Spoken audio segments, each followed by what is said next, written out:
咁我哋今日咧係去到咧就第二課啦。咁第二課咧係講圓形啦，同埋佢嘅切線嘅關係。切線咧英文叫 tangent。咁其實咩叫 tangent 咧？咁如果 PQ 同埋圓形咧係 touch at 一點，即係掂住一點嘅啫。咁呢一個 PQ 咧就叫做 tangent to the circle at T。咁而 T 呢點咧就叫做 point of contact。咁其實對於任何圓形上面、圓周上面任何一點咧，我哋都可以咧係畫到一條 tangent 嘅，亦都只係畫到一條 tangent 咧係穿嘅嗰一點。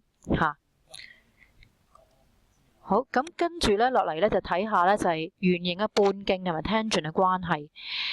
咁如果 PQ 係條 tangent to the circle at T 嘅話，咁半徑同埋 tangent 咧究竟有咩關係咧？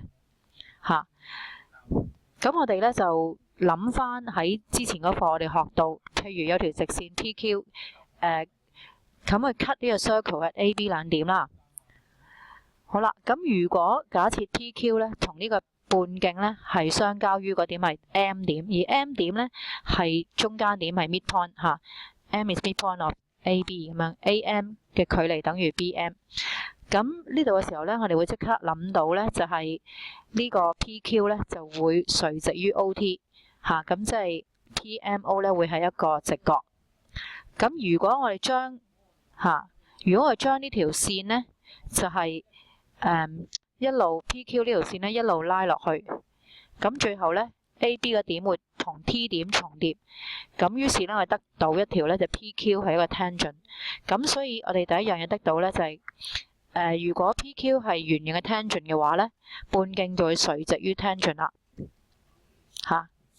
咁呢一個咧，我哋咧就叫做咧即係如果 PQ 係 tangent to circle at T 嘅話咧，咁半徑就垂直於 tangent 啦。咁呢個我哋叫咧 tangent perpendicular to radius。咁個理由咧，我哋咁樣寫。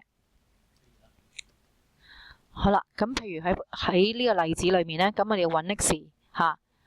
咁如果佢尋日講到明 PQ is the tangent to the circle at T 嘅話咧，咁其實我哋好快睇到 OTQ 係一個直角。咁跟住咧，即係表示呢度 x 加40度咧，就會等於90度啦。咁 x 會揾到50度。好啦，咁或者調翻轉咁講，如果我哋知道咧，OT 係一個圓形嘅半徑，而 PTQ 係 straight line，which touch at T，touch at T 嘅話咧，咁咧如果知道 OT 係一個半徑，咁嘅話咧 ，PQ 咧就會垂直於 OT。咁 PQ 垂直於 OT 咧，咁呢個我哋話咧 PQ 係 tangent to the circle at T。咁呢個啱啱係同上面嘅兩個相反嘅，就話我哋已知 OT 係一個半徑，而 PTQ 係一條直線嘅話咧，望落去咁樣係咁嘅情況，咁我哋咧就會話PQ 會喺呢個 tangent to circle at T。